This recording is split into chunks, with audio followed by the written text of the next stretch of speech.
That's fantastic. Yeah. So you wrote the book, making 100 the new 30. What makes you feel that we are there, that we can actually do that? Yeah. Well, I think we are there. So the full title of the book is 100 is the New 30, How Playing the Symphony of Longevity Will Enable Us to Live Young for a Lifetime.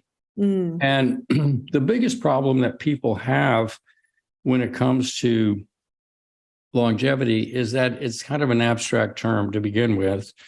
Nobody really knows what it means. Like every picture you saw of somebody that's 100 or 110 years old or 120, it's kind of like, I don't know. That's not really what I'm going for, right? And so this idea of longevity, right, is kind of an abstraction.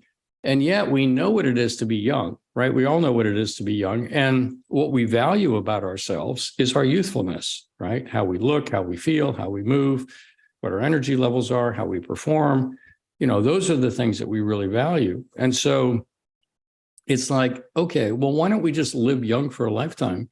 So then the question becomes, okay, well, then how do we get young? How do we know how old we are? We have many assessments for this. You're not just one biological age. That's a big misnomer. Okay, well, I had my DNA methylation age tested and it said I'm 5 years younger, so I must be good. I must be doing good. That's also a big falsehood. If you don't know all of your ages, what's your blood vessel age, your heart age, your brain age, your gut age, your thyroid age. If you don't know all those ages, your bone age, then you really don't know where to put your focus, so to speak. So really important to understand that. In our world, this living young, as opposed to just trying to get old gracefully, became really kind of the mantra. And so we have whole strategies to do that. And I think one of the biggest limitations that people have is that longevity is an abstraction, but they also don't actually understand the aging process itself. What I mean by that is that most of us don't understand the game that we're playing. I just gave a talk, and I was talking about the 26 billionaires that died in 2022. There were 26 billionaires in the world that died in 2022. And what did they die of? They died of the exact same things everybody else did: cancer, kidney disease, heart disease, metabolic disease, and there was one suicide, interestingly enough. And how much extra time do they get? They have billions of dollars, right? How much extra time do they get? Well, the suicide was 54 years old. So that skews it a little bit. But if you include the 54-year-old who died, they got 3.5 extra years for all that money. If you take them out, they probably got about 6 or 7 extra years. Okay, so you have billions of dollars, you get 6 extra years. And what's the quality of those years? Well, they're suffering from the same chronic diseases as everybody else. So what did they actually get, right? So people are playing a game of accumulation. I need to accumulate money because that's the game we're playing. That's the metric of how we measure quote unquote success. Okay, well, how good is that construct, right? How good is that construct? How valid is that construct? So here's the main thing. We also think that aging is linear, right? We think that every year it's another birthday, get a little bit older. I don't look that much different. I don't feel that much different. It's a linear process. But in actual fact, it's an exponential process. It accelerates exponentially as we go through time. For example, people age so much more between 70 and 80 than they do between 30 and 40.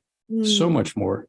And data out of Stanford shows that people age between age 63 and 78 is a massive increase in age in the aging process. There's actually the first big uptick. Youth actually ends at age 26, and there's a big uptick in aging leading up to age 34. So people age a lot between 26 and 34, quite honestly, which is really fascinating. And then they continue to age throughout their 40s and 50s, and there are upticks at the end of the 50s and over 60, and then it really accelerates at, like I said, at age 63. So we have this perception that it's linear, and even though we see people around us that deteriorate quickly, right, later in life, we have a very hard time imagining that that's going to be us. So we're at a disadvantage. Here's the other thing. If I were to ask you, okay, what are you going to be like 10 years from now? What are you going to be like 15 years from now? It's very, very hard. Or if I ask myself that, what, or the audience, ask yourself, what are you going to be like 10 or 15 years from now? It's very hard to imagine that we'll be any different than what we are. It's almost impossible, right? It's impossible. You can't, you're smiling. It's almost impossible. So we're in a game that we can't feel. We don't feel that we're going to be any different in 15 years. We're in a game that we misunderstand. We're in a game that we think the goal is to make money, but it's obviously that's not the answer. So we have all these misconceptions of the game that we're actually playing. So that's the first big hurdle, right? That's the first big hurdle, is we don't even know what game we're playing.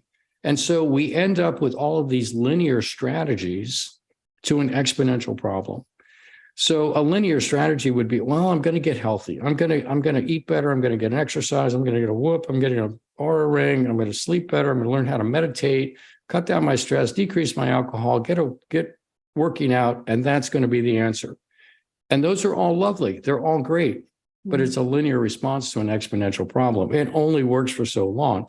Just like the way you trained in your 30s isn't going to really be the right way to train when you're in your 50s.